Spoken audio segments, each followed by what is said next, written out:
Hello，各位网友，大家好，我是大川哈。今天我们日本历史梳理的第2期，讲一下战国时期的一些特征哈，然后顺便讲一下武士道精神和军国主义啊。那么上期讲到呢，日本圣德太子实行官位12阶，同时军方呢又没有爵位制，因此催生了文官不怕死，武官不爱钱的反岳飞精神啊。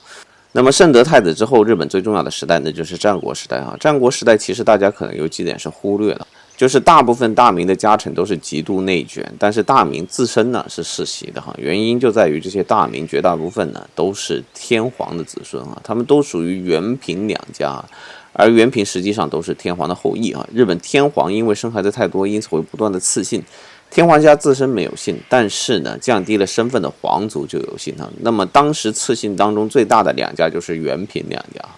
大家都知道的织田信长呢，那就是平氏的后裔啊。德川家康则是源氏后裔，所以织田和德川之间的政权交替呢，也被称为又一次的元平合战。但是战国和其他时期最大的区别就是出现了很多地位低下的人夺取大名位置的下克上啊，其中比较典型的包括斋藤道三从卖油郎夺取一国，还有北条早云、明智光秀、羽柴秀吉等等的。那么一句话总括战国时代呢，那就是生产力迭代时期带来的批量阶级替换时代啊。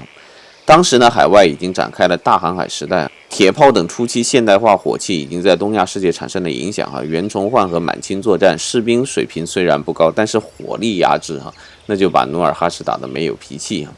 而日本呢，则是火神枪、南蛮大炮的时代啊。于是以丰臣秀吉为首，在新时代呢，一群土八路打倒了过去的国民党啊。但是呢，毕竟因为血缘的问题啊，最终丰臣秀吉呢，还是选择成为了近卫前九的养子啊。因为他没有血缘，他又不是武士，所以呢，他只好走文官的道路。他得到了文官世袭中最高的职位官白啊。那么过往藤原家权势极盛时，被称为摄关政治。那么摄关政治呢，就是指一个叫做摄政的官，还有一个叫做官白的官哈。那么整个战国时代呢，其实就反映了日本武士和日本文官的这种斗争的缩影啊，就是一方面呢，武官的内卷呢，已经从正式的武士呢扩展到商人和族亲呢，在那个时代发生了最大规模的下克上风潮。而与此同时呢，文人依然在京都风花雪月，世袭躺平啊，什么摄政官白还是世袭的哈。因此呢，这种文官世袭、武士无爵的反中国式制度呢，最终在德川幕府的包装之下，诞生了日本独有的武士道精神呢。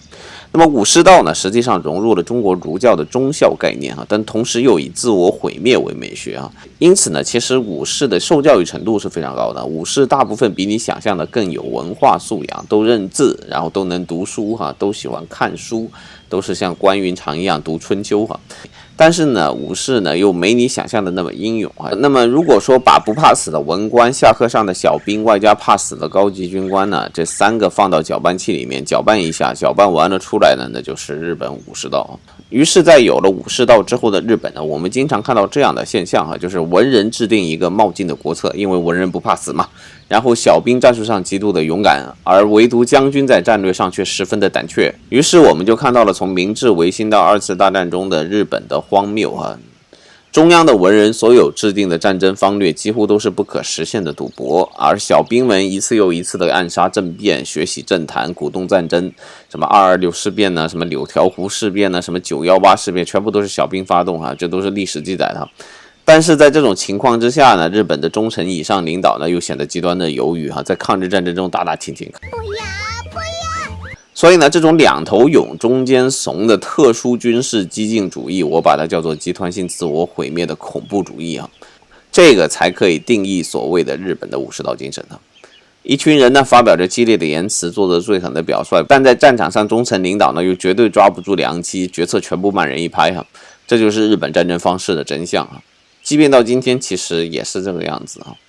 所以呢，福岛核电站的问题啊，还有这个氢能源汽车转型的问题，说到底最后会搞成这个样子，还是因为有日本武士道作祟哈。所以日本武士道最早的根源呢，来自于圣德太子世袭文人，而让武将内卷的那次制度设计哈。就从那个时代开始呢，就已经决定了日本今后1500年左右的国运呢。所以呢，有网友让我讲一下王志安谈论中国是军国主义这个话题哈。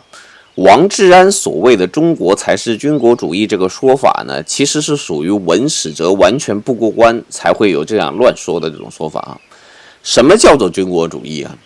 首先，这个自民族优先和杀人放火，这个不是军国主义啊。就是你比如说，哎呀，中国很了不起啊，中国战狼啊，这个叫做自民族优先，这个不是军国主义。然后说什么留岛不留人，我全部杀光这个呢？这个是恐怖主义，是杀人放火，是极端思想，它也不是军国主义啊。所谓的军国主义呢，就一条，就是军人优先。就是你的军事放到了这个国家所有的事务之上，就所有的事务都要让位于军事，这个叫做军国主义啊。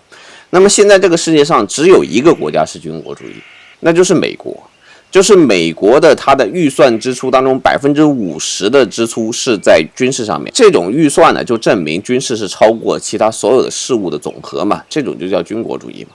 但是问题是你怕美国吗？你不怕美国吧？就是如果说日本和美国比较起来，中国人还是比较怕日本的。为什么？因为日本让人恐惧的不是因为军国主义啊，是因为他们有一种集团性的自我毁灭倾向。美国人他是花了很多钱搞军事啊，但是他的士兵怕死啊，怕死的话他就不会随便打嘛，他只要打不赢他就不打嘛。而日本人他不怕死啊，他有武士道精神，那就惨了。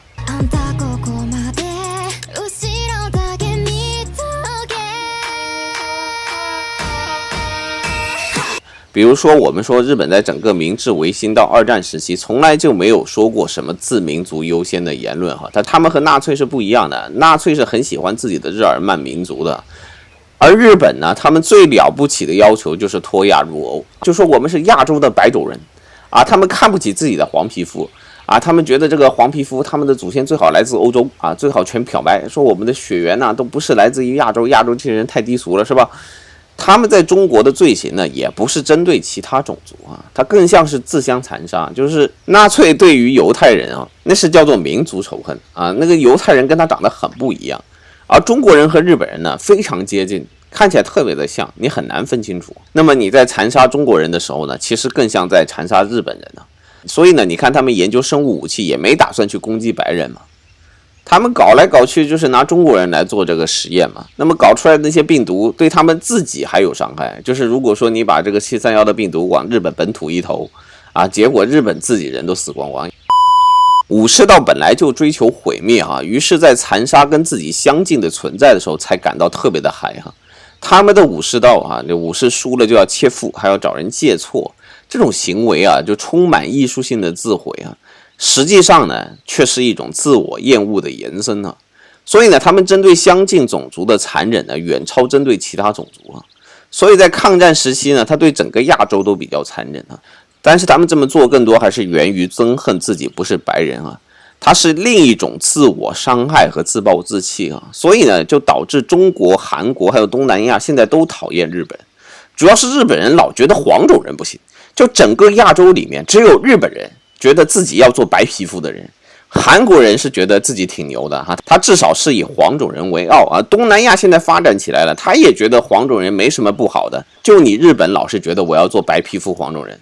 那么你说这个德国为什么可以搞欧盟？那么日本为什么搞不起来？因为德国人当年做的战争罪行，他主要是针对犹太人，对他对自己的民族，对他周围的这些国家，只要跟他皮肤一样的，跟他这个信仰差不多的，他没有说那么残忍的呀。但是日本刚好相反嘛，所以呢，我就把这个事情讲清楚了哈。我再把这2期的逻辑给你梳理一下，就是日本呢过往做出了一个选择，由圣德太子决定，就是让文官来稳定，而武官来竞争。于是就有了文官不怕死，武官不爱钱的另类现象了。最终催生了武士道，就是一种不求胜利，只想死得爽的一种心理啊，就是一种自我毁灭的心理啊。因此到最后延绵那么多年，就一直影响到日本的今天啊。但是呢，我今天不是想证明日本过往的执政者都很愚蠢，而只是告诉你他就是这么选择的啊，他就是走了一条和中国完全相反的道路。不是说因为愚蠢而这么做，而是因为日本是一个小国，而且是个岛国啊。他要胜利就是要靠赌啊。那么日本在他明治维新之后呢，他赌赢了甲午海战，赌赢了日俄战争，赌赢了珍珠港奇袭，但是呢最终呢还是输了。为什么？他就算他连续赌赢了10次，这么一个小国一个岛国，他最终还是打不过美国这样的大国，是吧？所以呢，这就是我对日本历史的一个理解啊。好吧，那么今天我们这个视频就做到这里，谢谢大家，我们下期再见，拜拜。